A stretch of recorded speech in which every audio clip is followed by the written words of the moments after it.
नमस्कार दोस्तों, आप सभी को मैं मेरे श्री सत्यगाथा चैनल पर स्वागत करता हूँ। निर्वाण भक्ति हम कैसे प्राप्ति करेंगे, इसके लिए हमें किसको पूजा करना चाहिए, किसके आश्रित पर रहने से हम निर्वाण भक्ति को प्राप्ति कर पाएंगे। इसके बारे में महापुरुष अच्युतानंद दास जी ने अपने 13 जन्म शरण मालिका पुस्तक के पेज नंबर 44 और 45 पर लिखे हैं कि निर्वाण भक्ति पाइबु कामना जेते बेले मन तोर गुरु पदनाभ करिथा कुमर आउ जे सबु असार।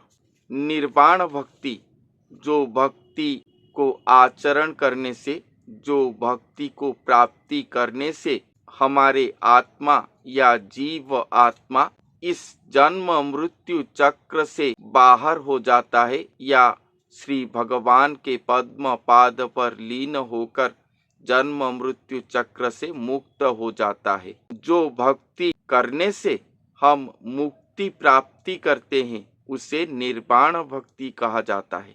निर्वाण भक्ति पाइबु कामना जेते बेले मन तोर।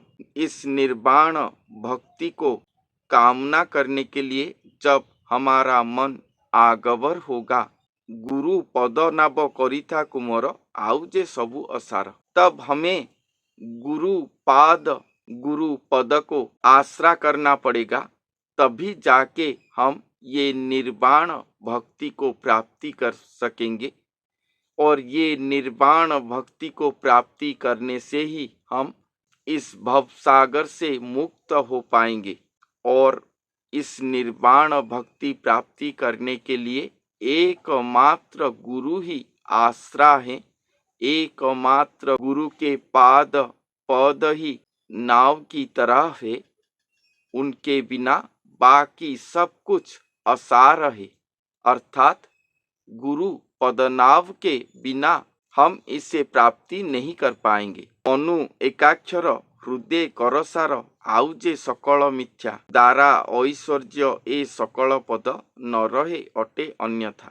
अपने ही मन हृदय पर एकाक्षर को सार करना होगा, बाकी सब कुछ असार मिथ्या है। दारा अर्थात पत्नी, ऐश्वर्य, ये सब कुछ, ये सभी पद सब कुछ अन्यथा है। इस पद के लिए एकमात्र गुरु पदनाभ ही सार है। और अपने हृदय मन पर एकमात्र एकाक्षर को ही सार करके रखना होगा। तो एकाक्षर क्या है? शास्त्र के अनुसार ओंकार को एकाक्षर कहा जाता है।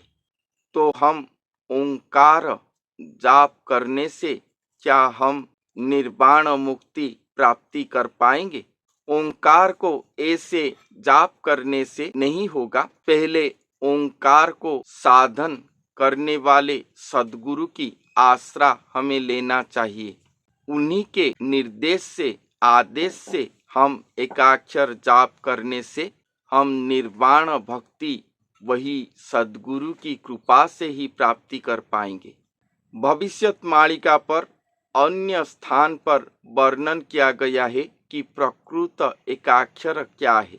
हम जितने भी आत्मा धरती पर रहते हैं, साधारण मनुष्य आत्मा, हम सब क्षर जगत के आत्मा हैं। जन्म मृत्यु चक्र पर बारंबार आते हैं और अपने क्रिया कर्म करके फिर से जाते हैं। पाप पुण्य विचार पर हम इस धारा पर गोल गोल घूमते हैं।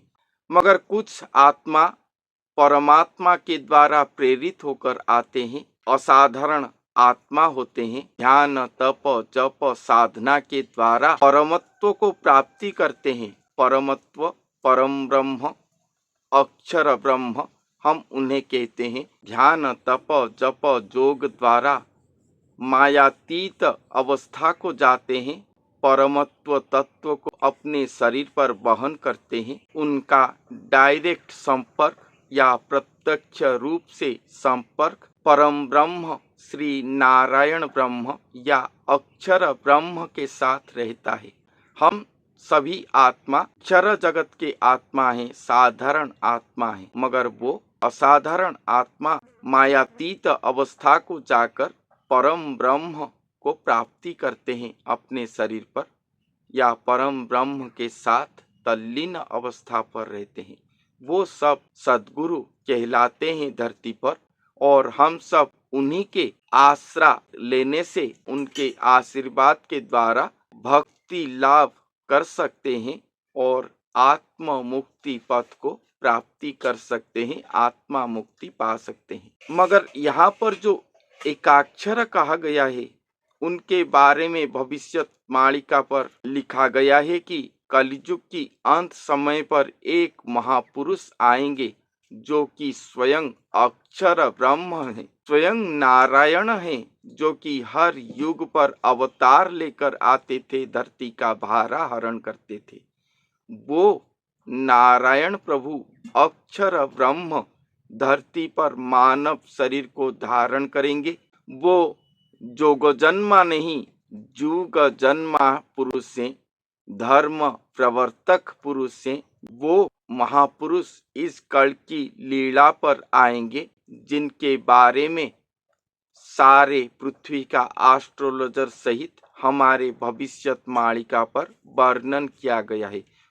वो महापुरुष अपने साधन सिद्धि के द्वारा स्वयं अक्षरातीत पुरुष, स्वयं श्री जगन्नाथ महाप्रभु, स्वयं सृष्टिकर्ता भगवान, उनको अपने शरीर पर धारण करेंगे। ये परम ब्रह्म स्वरूप मानव शरीरधारी होंगे और उन्हीं के शरीर पर अक्षरातीत निराकार रूप अरूप से ऊर्ध्वतम स्वयं सृष्टिकर्ता भगवान आकार युक्त होकर उन्हीं के शरीर पर अवस्थापन करेंगे। एक एकाकार होकर निराकार से साकार रूप लेंगे। ये कोई भी अवतार पर नहीं हुआ था। श्री कृष्ण अवतारी पुरुष होकर आए थे, उनके पास भी ये अलौकिकता केवल दृश्य हुआ था,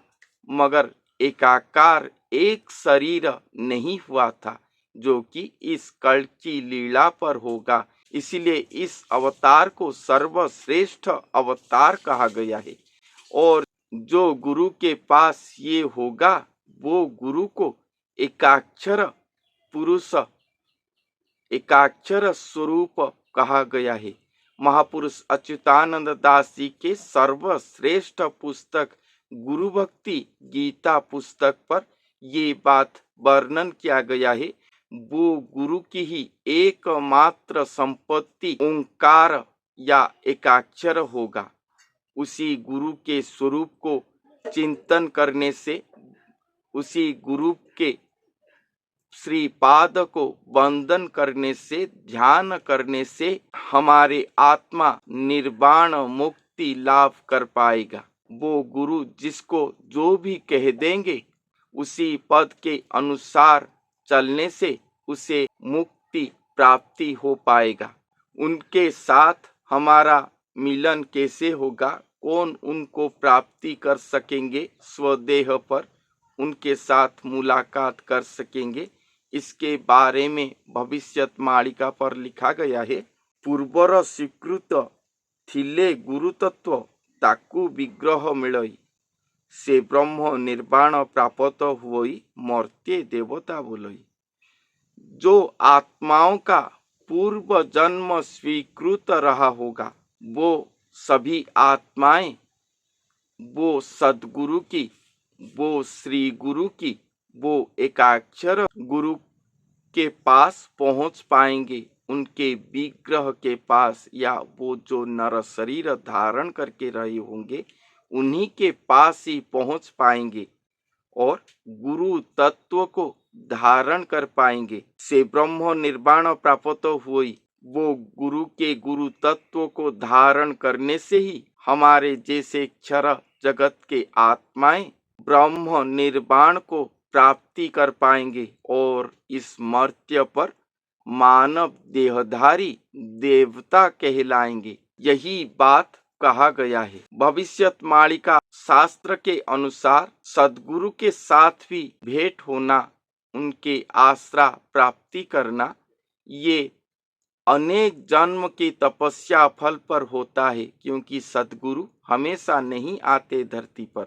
सिद्ध गुरु आते हैं जो कि हमें मुक्ति मोक्ष की मार्ग दिखा सकते हैं, मगर सद्गुरु जो हमें हाथ पकड़कर भगवान के चरण तक ले सकते हैं।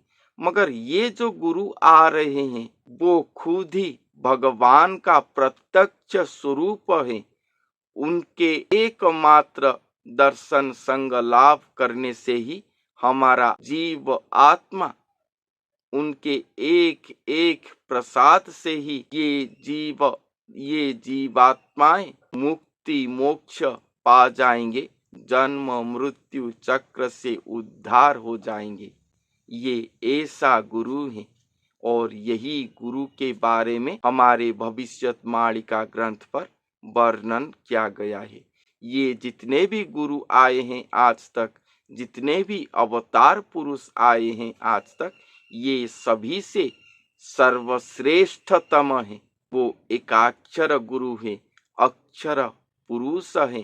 अक्षर पुरुष के साथ अक्षरातीत पुरुष को अपने शरीर पर धारण करके एक अक्षर, एक शरीर, एक आत्मा, एक अक्षर, एकाक्षर हो गए हैं। इन्हीं के बारे में ही भविष्यवाणी का वर्णन किया है। उन्हीं के चरण पर शरण लेना हमारे आत्माओं की एक ही मात्र कर्म धर्म है। तो आज के लिए इतना ही, फिर मिलते हैं अगले वीडियो पर। तब तक के लिए धन्यवाद।